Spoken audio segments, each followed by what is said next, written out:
Hello everybody, I am Jackie and you are listening to Jackie Teaches English. This podcast has been created for all of you out there learning English and is designed to help intermediate speakers become more fluent. Each week, you will improve your listening skills, learn new vocabulary, and learn more about the English-speaking world. Want to read along with the audio? Go to www.jackieteachesenglish.com where you will find a transcript of this episode. Without further ado, let's dive in.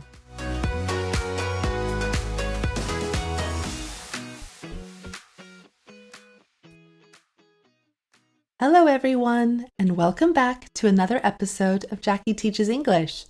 This week, we are turning our attention to more literary pursuits.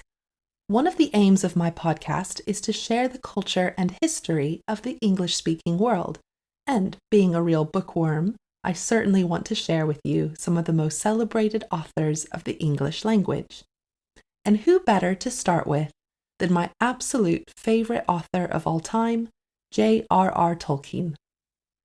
I want to dedicate this episode to my dad, who read the books to me and my sister when we were children and passed on his passion for the world of Middle-earth. For those of you who are less familiar with Tolkien, he is most famous for his books The Hobbit and The Lord of the Rings, which was adapted into the Oscar Award-winning film trilogy by Peter Jackson back in 2001. Who was the man behind these groundbreaking fantasy novels that would inspire countless future generations, and what is his legacy? These are the questions we are going to explore in the next 2 episodes. This would be an excellent moment to get a cup of tea, sit back, and get ready to go on a literary and historical journey. Are you ready? Let's begin.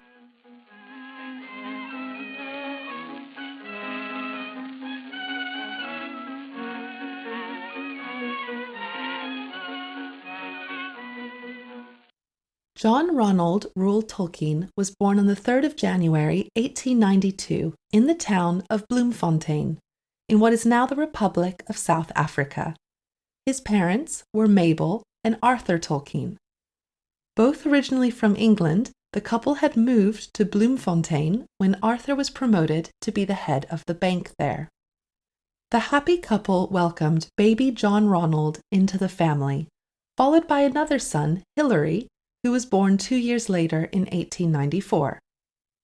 When John Ronald, who simply went by the name Ronald, was 3 years old, his mother Mabel took him and his baby brother Hilary to England to visit family.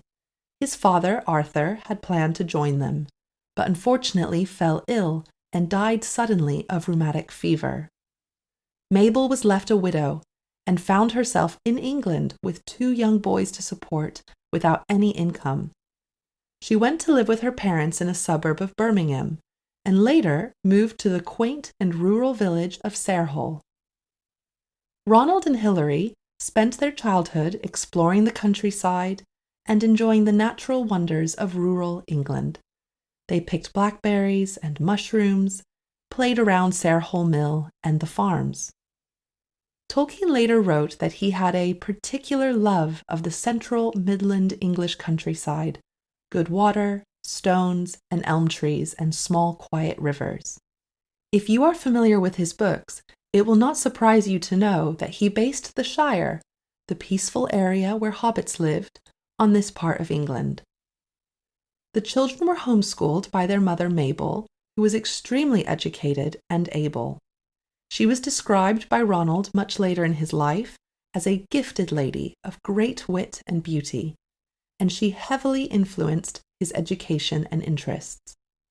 She taught her children botany, the study of plants, and aroused his interest in poetry, philology, etymology, alphabets, and handwriting. She even taught him basic Latin very early in his life. He would pursue these interests throughout his adult life and would go on to invent languages and scripts which populate his fantasy works for which he is famous. His mother Mabel started a spiritual journey of her own during this time and officially converted to Catholicism in 1900, much to the disappointment of her Baptist family.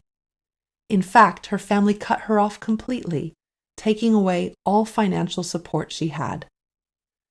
Tragedy suddenly struck the Tolkien family in 1904 when Mabel died of acute diabetes, which was a serious illness in those days, as insulin would not be discovered until 1921.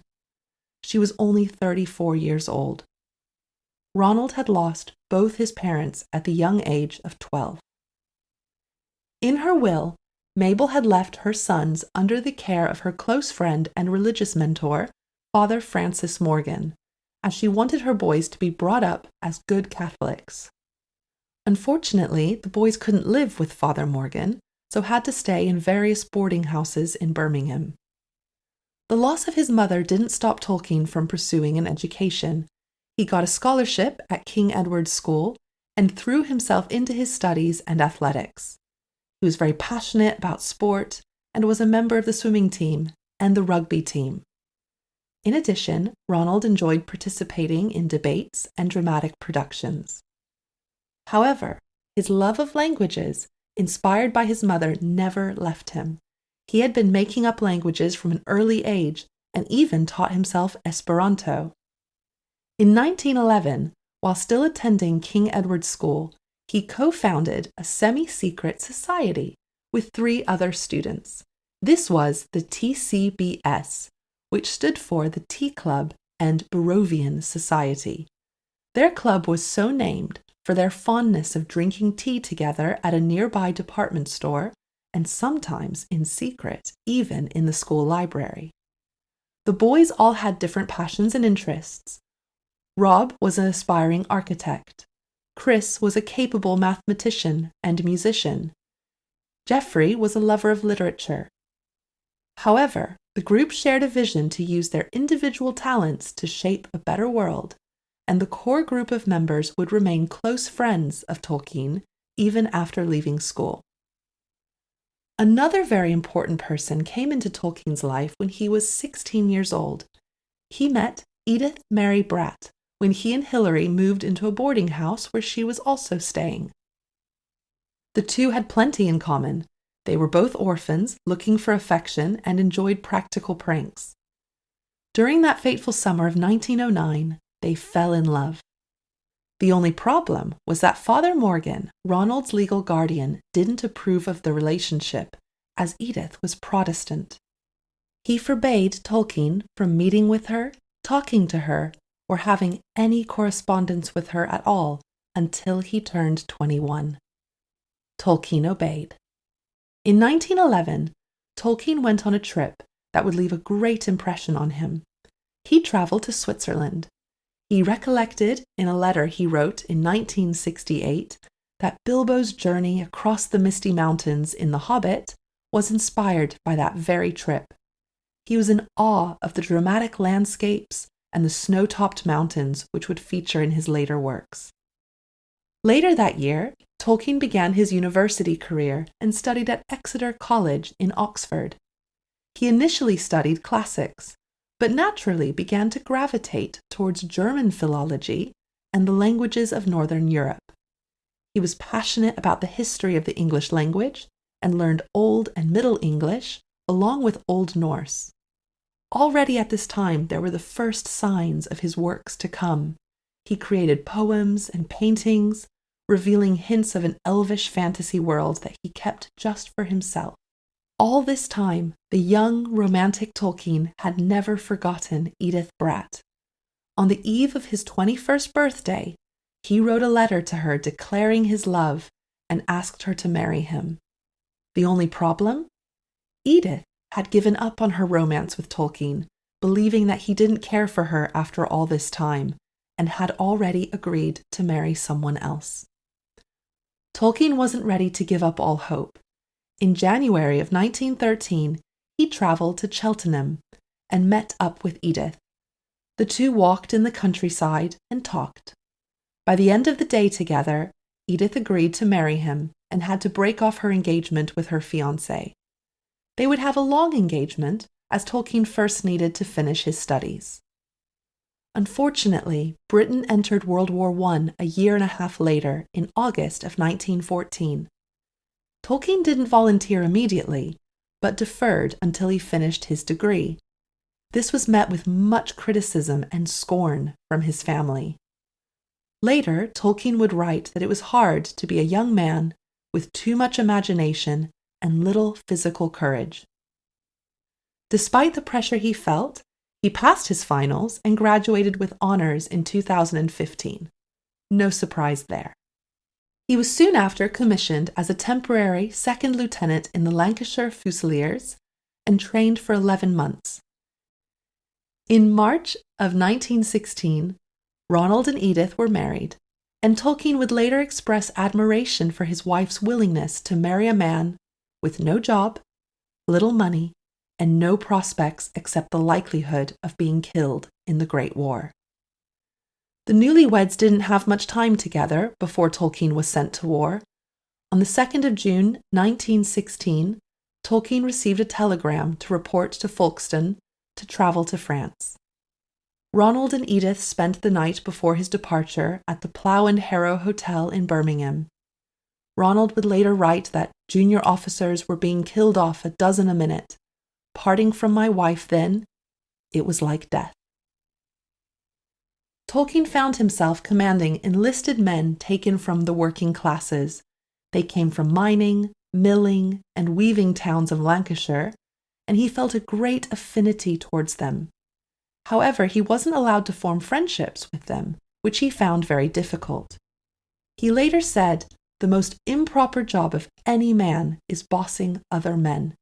Not one in a million is fit for it, and at least of all those who seek the opportunity." In July of 1916, Tolkien arrived at the Somme and experienced the very worst of trench warfare. Every day was a terrible stress for Edith back home, who believed that any knock at her door could be a soldier coming to inform her of her husband's death. In October of that year, Tolkien contracted trench fever and was taken back to England, where it would take him years to fully recover. Later on, his children said that their father occasionally spoke about being at the front, of the horrors of the first German gas attack, of the utter exhaustion and ominous quiet after a bombardment, of the whining scream of the shells, and the endless marching, always on foot, through a devastated landscape, sometimes carrying the men's equipment as well as his own to encourage them to keep going. Many of his close friends were killed in the war, including 2 of the 4 main members of the Tea Club and Barovian Society. In fact, Tolkien's own battalion was almost completely wiped out after he had returned ill to England. Tolkien later said, "By 1919, all but 1 of my close friends were dead." It is horrible to think that Tolkien would have probably died in the war along with his battalion had he not contracted trench fever, and we would have been deprived of the fantasy worlds he would build in his books later in life. It is even more heartbreaking to think about all of the lives that were lost, and what Tolkien's friends could have accomplished had they too returned home. But Tolkien did return home, and he would live on to write his famous works that so many of us love to this day. This is a perfect place to pause our story, and we will pick it back up next episode, where we will find out about his academic and writing career, along with exploring his influence on other writers and his everlasting legacy. As always, thank you for listening to this episode of Jackie Teaches English. Remember that you can find the annotated transcript along with the vocabulary and bonus material on my website, JackieTeachesEnglish.com. If you enjoyed this episode, please like and subscribe so that other English learners can find us. Thank you so much and see you next time. Bye!